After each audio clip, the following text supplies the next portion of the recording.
to have some ample time, Mr. Chairman. With the permission of the other members, you have 10 minutes. Thank you, Mr. Chairman.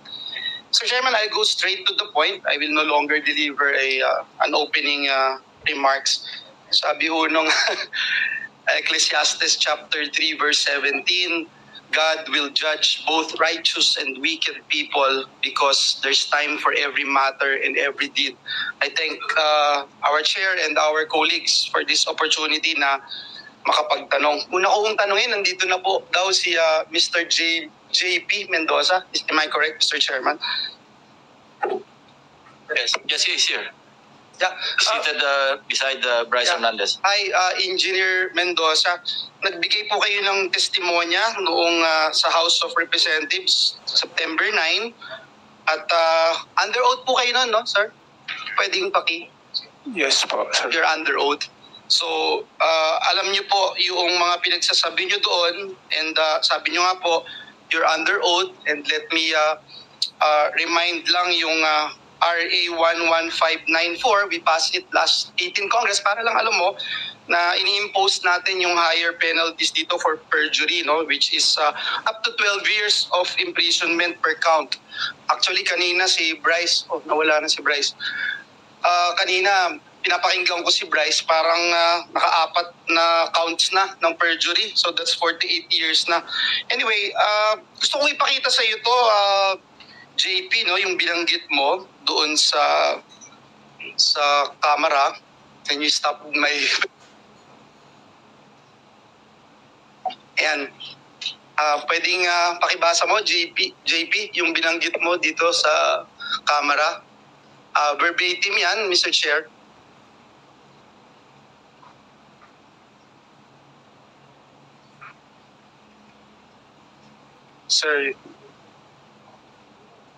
Sir, yung picture po na yan ay noong October 2023 na kung saan nagre-request po si Senator Joel ng iyong, sensya na po, medyo malabo yung mata ko, ng inyong yung mga binasa po ni Engineer Bryce na base ng flood control kanina na nakasaad doon sa context. 4 lang po yung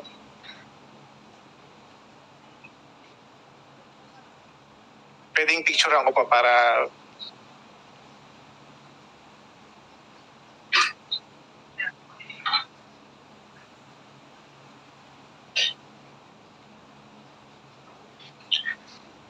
Sir, yung picture po na yan ay noong October 2023 na kung saan nagre-request po si Senator Joel ng yung mga binasa po ni Engineer Bryce ng flood control kanina na nakasaad doon sa context.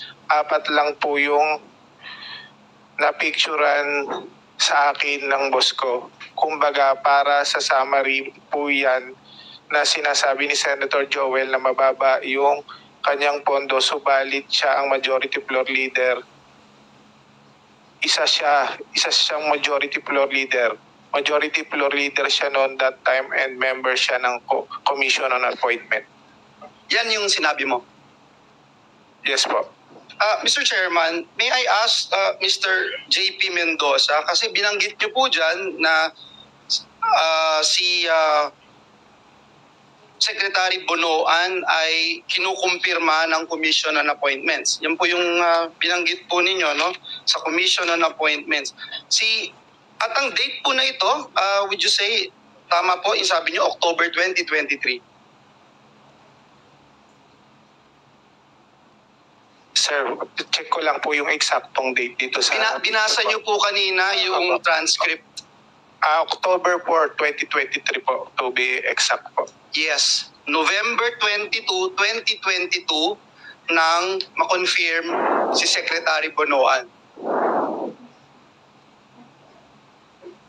Sabi niyo din, Mr. Mendoza, are you aware? Kasi sabi niyo din po na miyembro si Senator Villanueva ng Commission on Appointments. Sabi niyo rin, October 2023. Tama po?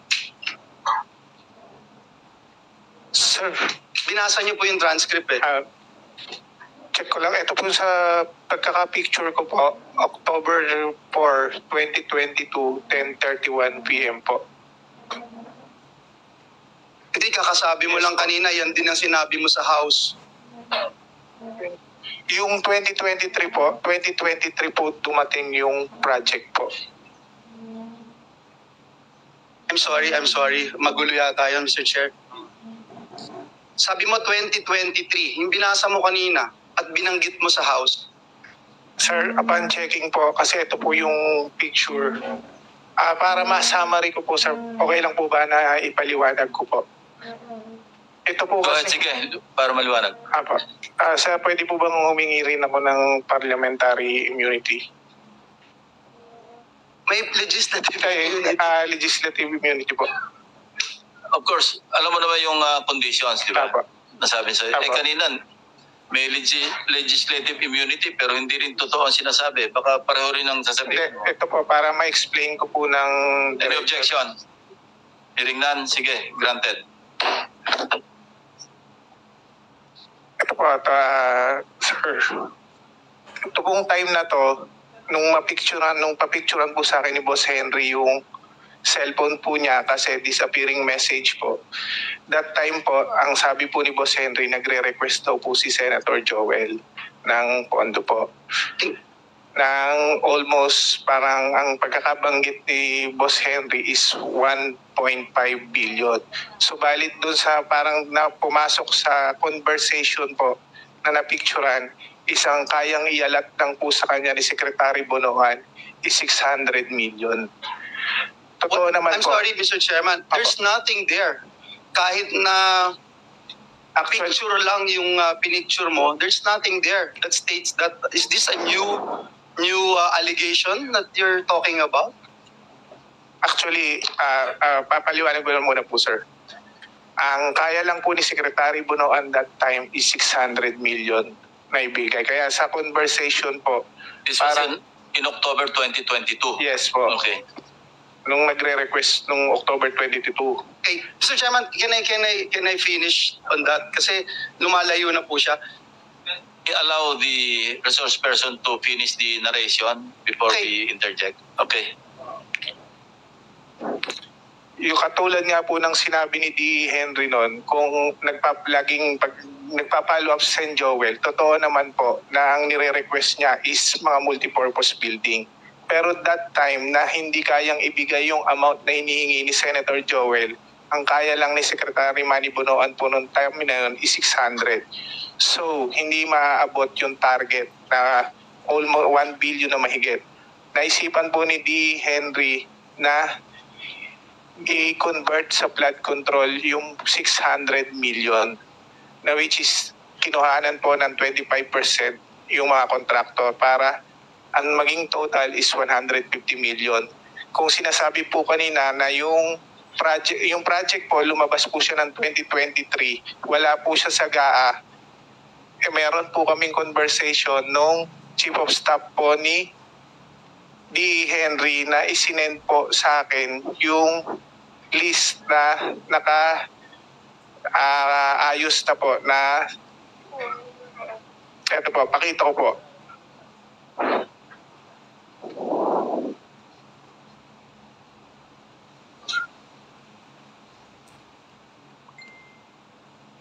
Check natin.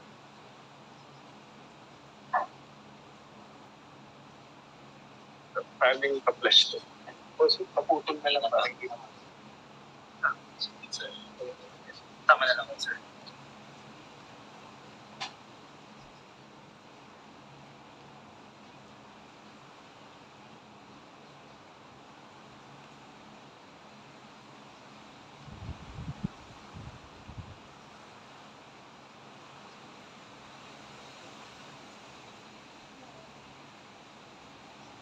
Mr. Chairman, not germane to my questions kasi, Ma'am. Yung sinasabi mo, excuse me, Senator Joel. Sinasabi mo, meron kang screenshot ng conversation mo with Senator Joel?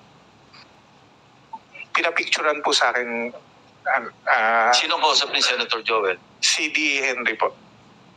Chairman, hindi po screenshot. Ang screenshot, it has to be your phone. So, Well, screenshot or photo taken from a screenshot, pareho lang Hindi yun. po photo, pinapicturan po niya sa akin yung, Yung cellphone niya. screenshot, yung cellphone. Kasi disappearing message po siya. Okay, sige. Nasaan yun?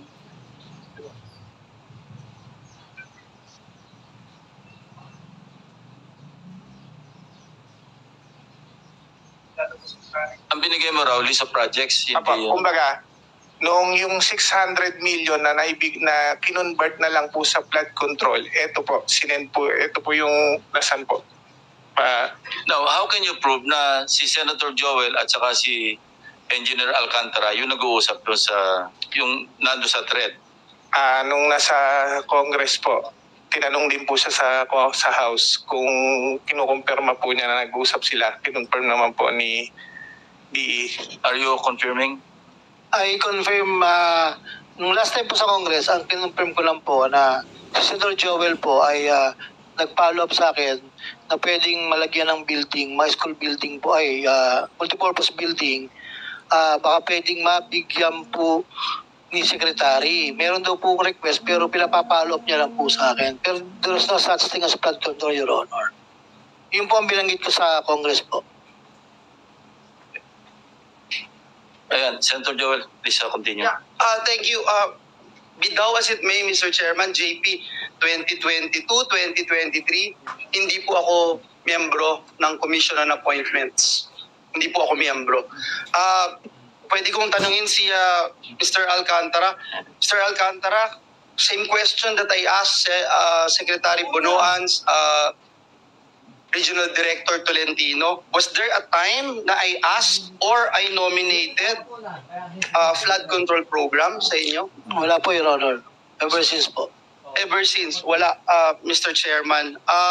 Was there a time na naglabi si Senator Villanueva for any contractor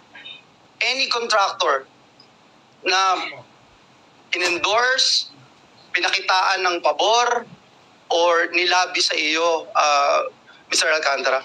Wala po, Your Honor. Thank you, Mr. Chairman. Balikan kita, JP, no? Hindi ako CA member. Kinonfirm na si Secretary Bonoan dun sa sinabi nyo. Doon sa mga binanggit mo doon sa plenaryo, doon sa Kamara. Gusto ko lang malaman, meron bang utos sa'yo, sabi sa'yo na banggitin ang pangalan ni Senator Villanueva na ang tanging basis mo ay pinicturan mo ang isang telepono na hindi din sa'yo? Wala po, sir.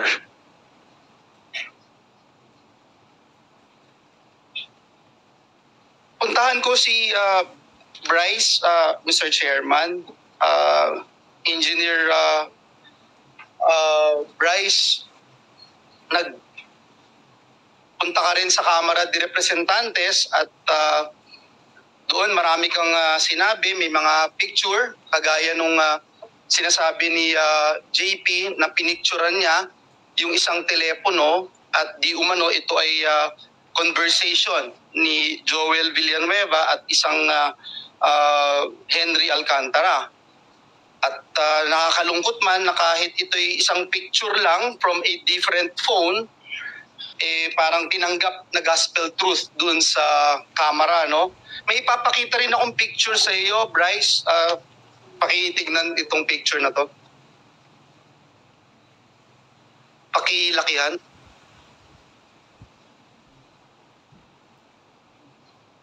Bryce, naaalala mo ba yung messages na ito?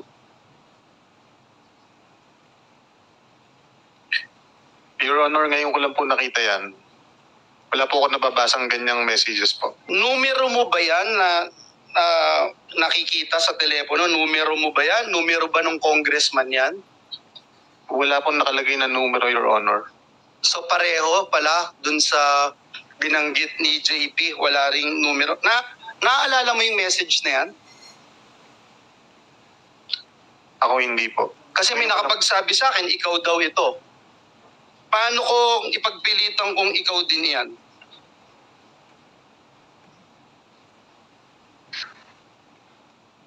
Nasa sa inyo na po yun, Your Honor. Pero hindi ikaw yan. Hindi po.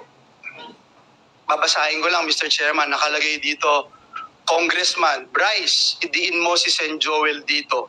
Bryce sumagot, basta kayo na bahala sa akin, batchmate. Huwag niyo lang akong ibalik sa Senado, sa Senate. Mr. Chairman, if we rely on pictures, anyone can claim anything. And let me show how easy it is to fake this one, Mr. Chairman.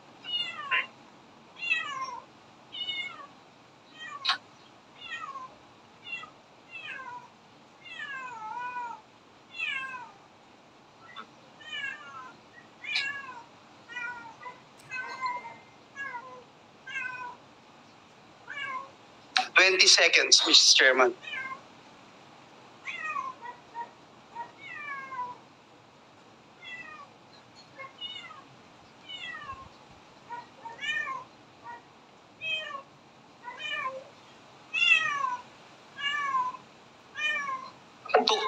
Took me 20 seconds, Mr. Chairman, to do that. Mr. Chairman, maaaring sabihin yung cellphone na nagpicture at ang metadata ng picture na ito ay para sabihin kinuhanan talaga noong October 2023. Kanina si Mr. JB nagsasabi baka 2022. Pakita din po natin kung paanong mag-alter sa metadata of an image.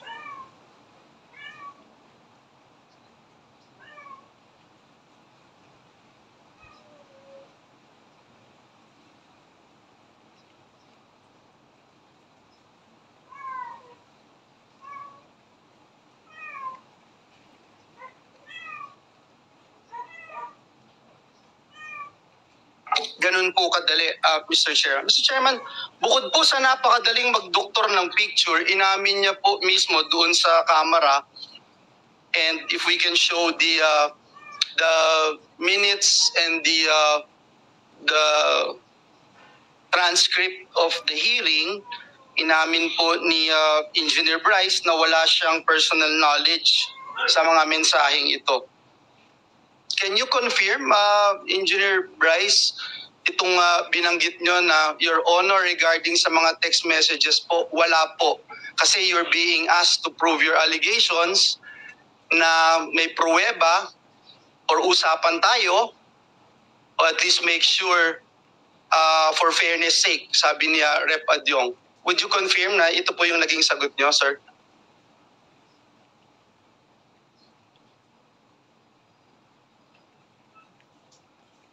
Yes, Your Honor.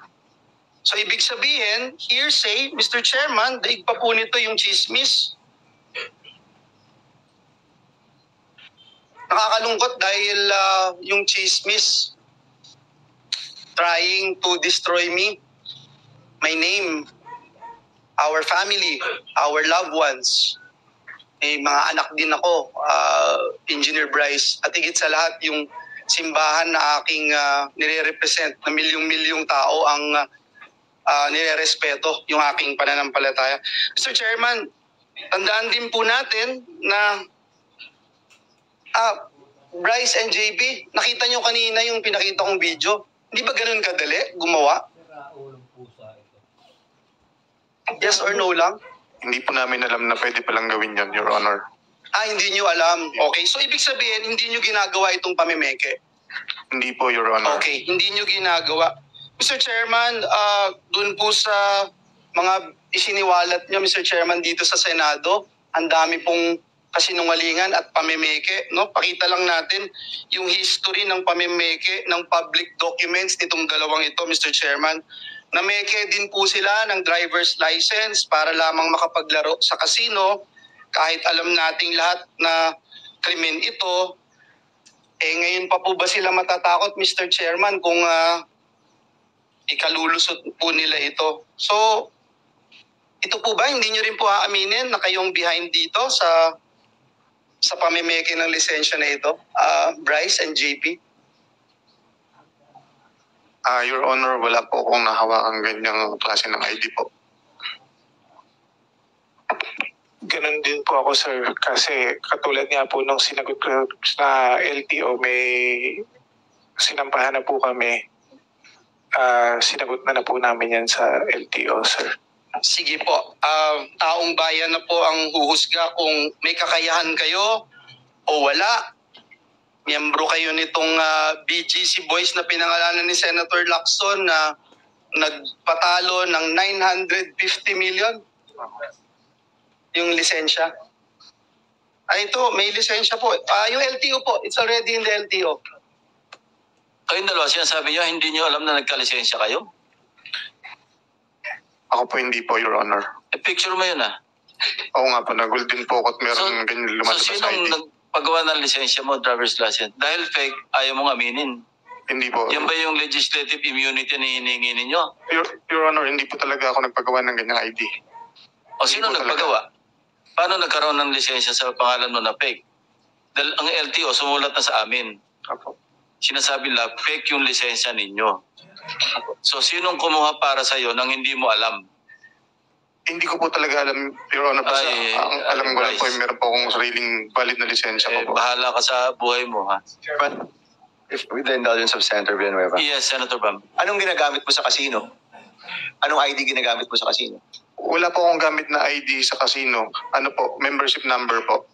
Yung sinasabi po kasi na pag meron na ng membership number na sasabihin mo po doon, makakapaglaro na po. Yung membership number na sa pangalan mo? Nakapangalan po sa Sa?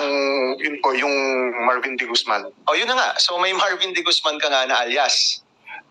Yun po yung nandun sa may membership number na ginagamit ko. Well, pero ID, membership ID, at saka license, wala po kung gano'n na Marvin D. Guzman. So ang Marvin D. Guzman na alias, ginagamit mo pang casino. Kasi yan ang ginagamit mo para sa membership ID mo. Tama? Wala po akong membership ID, Your Honor. Yung membership number, Yes, nakapangalan membership kay number. Marvin D. Guzman Sa pagkakaalam ko po. na ginagamit mo. Opo, Your So may Honor. alias ka ng Marvin D. Guzman. Parang ganun po. Pero tinatanggi mo na nagpagawa ka ng driver's license. Yes po, Your Honor. Okay, for the record, Mr. Chairman, meron siyang alias na Marvin D. Guzman. Thank you, Mr. Chairman. Thank you. Your Honor. Your Honor. Teka muna. Ipaki-zoom mo nga yan. Ito, Okada na to Sumulat sa amin. Okada letter dated 5 September 2025 to the Blue Ribbon Committee.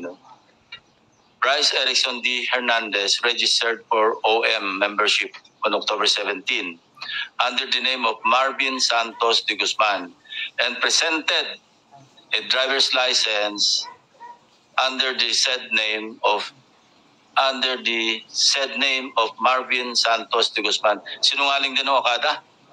Hindi ko po talaga nahawakan yung ID na, Your Honor, para i-present po sa kanila. Ikaw nga nag-present, Okada na nagsasabi Sinong maniniwala sa'yo, Engineer Hernandez? Alam mo, you're being confronted with all these documents, all these proofs, Tapos you keep denying and then you have the goal to ask for a legislative immunity. Magbibigay lang po ako ng example, mabilis lang po. Naalala ko po, nabanggit niyo po na naglaro ako nung September 1 sa casino. Hindi ako nagbanggit. Naglaro ka sa casino, Naglaro. October 17 to 18. Sabay-sabay kayo. Di ba sabay-sabay? Nagkamali ng petsa. Actually, yung dating chairman, 17 to 18 ka nasa Okada. Huwag mo i-invoke yan kasi I'm telling you, mali yung premise ng dating chairman. Mhm. But I'm telling you, I'm correcting it, nandoon ka noong October 17 to 18. Tama o mali? Anong year po, Your Honor?